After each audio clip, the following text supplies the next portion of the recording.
President Donald Trump stood before Congress and the nation Tuesday night and invited people to imagine an alternate universe.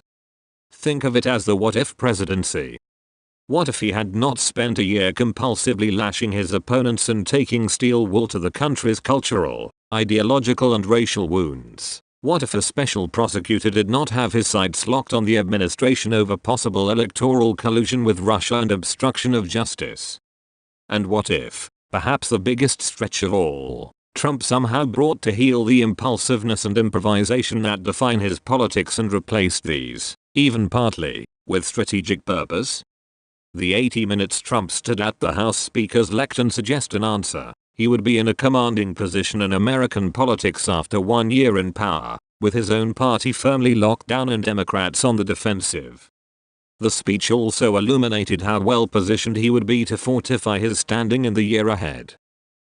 Whether by accident or design, Trump is presiding over a strong economy, the kind that has historically rewarded incumbents lavishly, and his recent legislative victory overhauling the tax code has made him the toast of C-suites on Wall Street and beyond, through a mix of intimidation and accommodation. A man who spent most of his adult life with no consistent partisan allegiances has turned the Republican Party into his tool, as GOP cheers during Tuesday's speech and cable TV air kisses afterward indicated. With some artful deal cutting, Trump also would have a strong chance to expand his base with an agreement on immigration and an even more potent $1 trillion-plus infrastructure program that would power jobs and likely deepen support in the Midwestern industrial states that Trump snatched from the Democratic column in 2016 to claim the presidency. Okay, now, time to snap out of it. The upbeat view of Trump's potential, as demonstrated by a flag-waving, pep rally-esque State of the Union that slathered praise on a long roster of constituencies and target groups but seemed to avoid, at least by Trump standards, gratuitously offending others, requires willfully ignoring other political and psychological realities. The political reality is that the vision of Trump and Trumpism on display in the State of the Union is not one voters see more than occasionally. If it were the norm, rather than the exception, it is hard to imagine Republicans losing big in Virginia and Alabama as they did late last year, or that Trump's average approval rating will be 40.1%, or that many of the same Republicans who were clapping along in the House chamber would be privately saying they pray Trump is somehow not again on the ballot in 2020. The psychological reality, as many of the Republicans tied most closely to Trump well know, is that he could not stay in State of the Union mode, or stay away from Twitter tirades, if he tried. Trump may have been disciplined during the State of the Union speech, said a senior GOP leadership aide on Capitol Hill, but, this person added, none of that matters if he goes back and tweets crazy shit. I'd say there's a good amount that he's actually accomplished, said the aide, who readily acknowledged that Trump's own antics have overshadowed much of his agenda. The issue is that no one can ever focus on any of that because we're consumed by distractions over his Twitter, his erratic public remarks, the discord on the personnel level and the Russia investigation. They have all combined into basically a media firestorm every other day about something that the Trump White House is doing. The question to be answered in coming days is whether the State of the Union speech represents a passing rhetorical shift, some speechwriter's notion of the appropriate tone for this occasion, or a more significant shift in strategy. Trump mentioned the word together, Americans coming together, the two parties coming together, and so on, 13 times.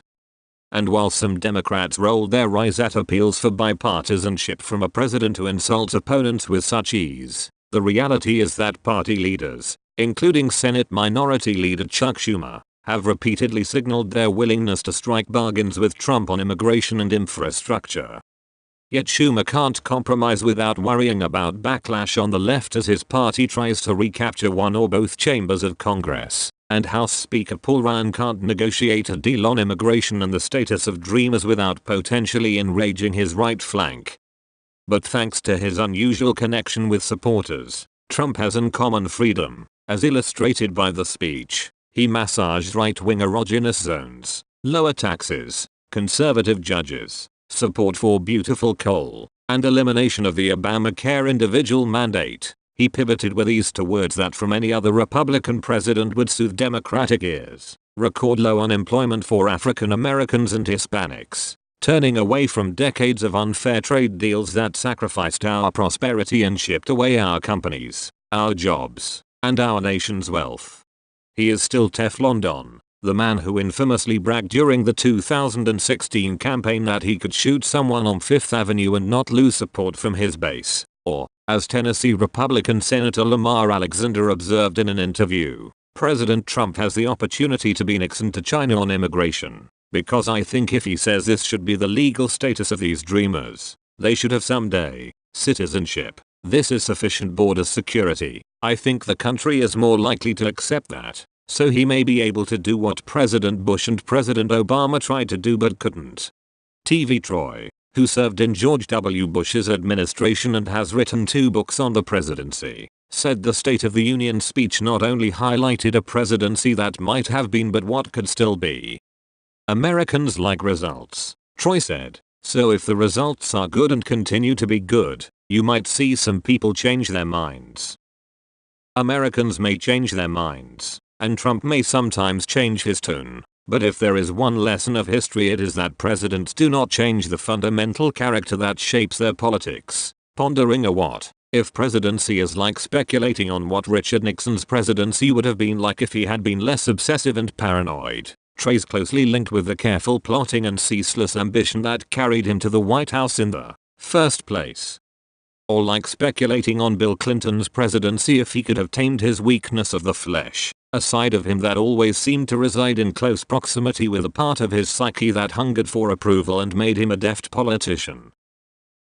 You can say, yes, but for the tweets and calling Haiti a shithole and being insensitive after Charlottesville and after attacking civil servants on a Twitter account and after completely conflating his private financial interests with policyholders in the White House. If all those things were off the table, yes, maybe he could have had a successful presidency, said Tim O'Brien, who wrote the 2005 Trump biography Trump Nation and now serves as publisher at Bloomberg View. But the reality is none of those things are off the table, because that's part and parcel of who he is as a human being. The things that you have to strip away from him to make him an effective leader to a broad part of the public are so elemental to who he is that if you were to strip them away, he'd no longer be Donald Trump.